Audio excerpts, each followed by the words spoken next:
Nice.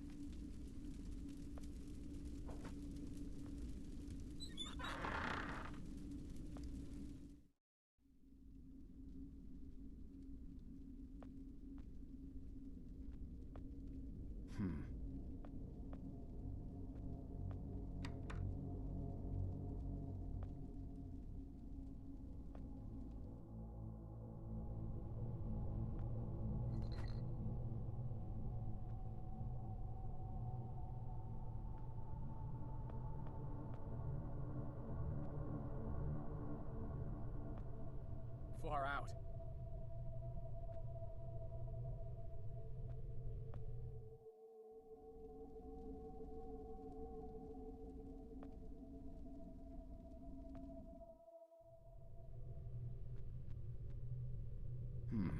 No. No.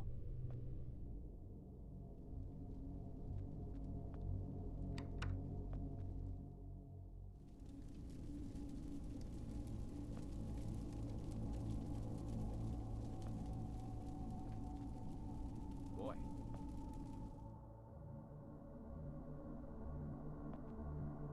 Oh!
Huh.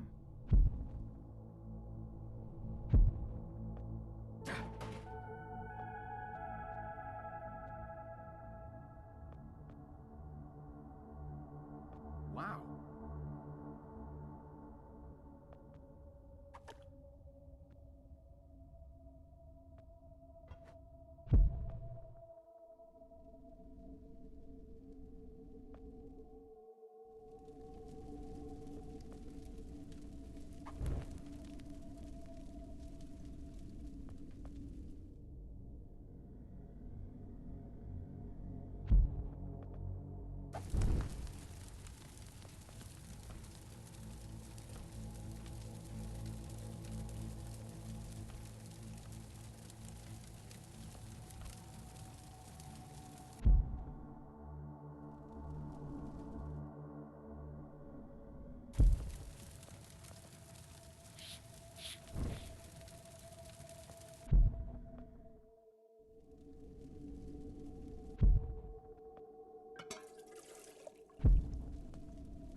right there. Whoa, wait. Mr. Lambert, sir, it's me, Joe. I don't know you. What are you doing in my house? You sent me here, remember? I've done no such thing. For an intruder, you're not very bright, you know that? For all the commotion you caused getting in here, you might as well have brought a bulldozer. Now, you have exactly 5 seconds to explain what you're doing here, or so help me God, I'm pulling this trigger and sending you on your way. 5. I was sent here. 4. By you. 3. You told me to find you, to warn you about the end of the world. 2. You were old, with white hair, and you got shot. Oh, God, please don't shoot me, Mr. Lambert. This, you gave me this. It's an chrono. It's a time machine. I gave you that? Yes! I've never seen anything like it, but on the back, that's my family's signet. I made this. It's simply magnificent. I gave this to you? Why? Who are you? Name's Joe, sir. I'm just a janitor at the Archon building. I found you in a room with a big, round door in the basement lounge this morning, and you were dying. You said you'd come from 40 years in the future to stop the end of the world. I guess I was the only one around, so you gave me this and told me to find you and tell you all this, and I've been there. The future, I mean. A bunch of times. And you were right, Mr. Lambert. Everyone's gone. My God, so it did come to pass. They really did it, those greedy goddamn bastards. I told them this would happen. Wait, I was dying? How? You said you'd been shot. I had to actually find you at the morgue to get this address. Shot? By whom? No, wait. Don't say anything else. You succeeded in finding me, which means anything you tell me from this point on could alter the course of action that brought you to my doorstep. The less I know, the better. So, you've seen the future. What did you see?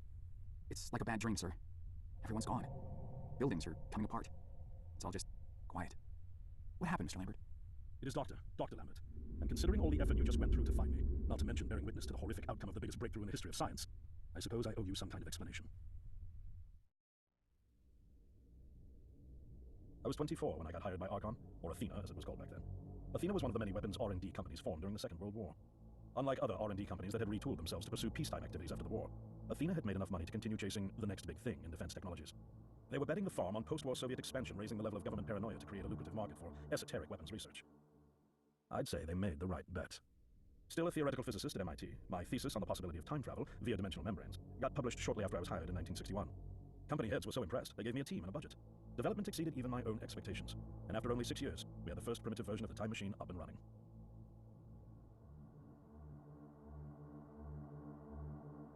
Our first successful trials involved sending simple objects into the future with a timed return. But with Archon running out of money, that was all the company bigwigs needed to secure a big fat contract with the Department of Defense. Apparently, we had sold them on the idea that the technology could be used to go back in time and strangle communism in its cradle. The reality, of course, was that it couldn't.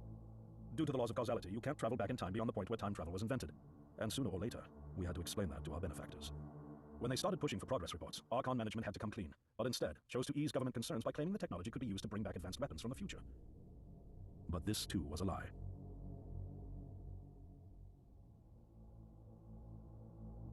At this point, we'd already had our first of many human trials, and we knew there would be no weapons. In fact, our results were as terrifying as they were baffling. Time pilots returned frenzied and confused, raving about empty streets and human remains. At first, we assumed the city had suffered a Soviet attack in the near future and had been evacuated as a result. But as we pushed on further, the terrible reality became clear. Time pilots started returning fatally ill, dying within a day or two from painful convulsions. Some never returned. We lost several pilots, machine prototypes, and other equipment. When the first contamination erupted in the lab, we were completely unprepared, losing 3 lab technicians to what we later identified as an incredibly aggressive airborne virus.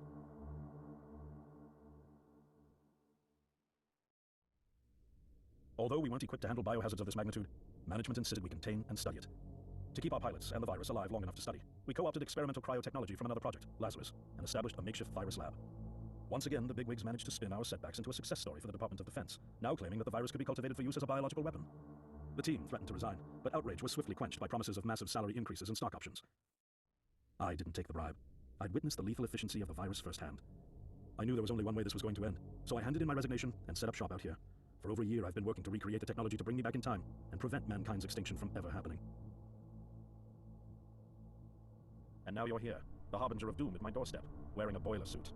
Who could have imagined that Judgment Day would begin like any other Monday in May? In any case, unfathomable as it may be that you were able to bring this information to me, knowing is only half the battle. Preventing the outbreak will require more than just your tenacity. Me? Wait, what? Yes, I'm afraid I must rely on you one more time. You must go back to Archon and prevent the outbreak. No, that's, I mean, I'm really honored and everything, but... Believe me, you're the last person in the world I want to entrust with this, and I mean that quite literally. But by this time tomorrow, the entire city will have succumbed to chaos, panic, and death. You're here now, and you're all I've got. Wait, but what about you? Can't you fix this, Doc? Don't you have a plan? I can't go myself, because that would break the law of causality. The only reason you are here to warn me now is because I was there to send you. And the only reason I was there to send you is because I was able to bring my work to fruition here. But... We've no time to waste. It's the only way. You told me you found me this morning, correct? Yes, but... That means I failed to stop it, and the outbreak has already begun. The time pilot for today's trials must have brought the virus back from the future, which then somehow got out of the containment chamber and spread. That pilot is Patient Zero. I need you to destroy the supercomputer system controlling the time machine. All the research data is stored there too. You must destroy it before the time machine departs. I'm reconfiguring your device to send you back 1 day earlier. This should allow you ample time to return to Archon and get inside. On the other shore from here, about 500 yards down the road, is a rest stop. You'll find a van there, fueled and ready to go. Oh, I already have a ride.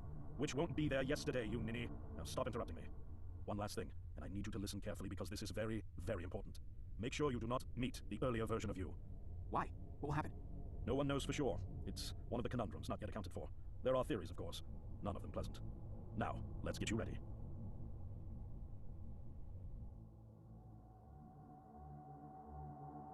How did I get myself into this?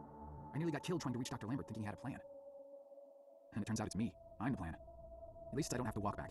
This van's not as cool as the ambulance, but it has its charm. And it sure was nice of him to pack me lunch. I wish he'd packed me a can opener for the beans, though. And some gas for the Bunsen burner. But I'm sure I'll think of something. I've got several hours of driving ahead of me after all. It'll be almost morning before I get to Archon. I just hope I have enough time.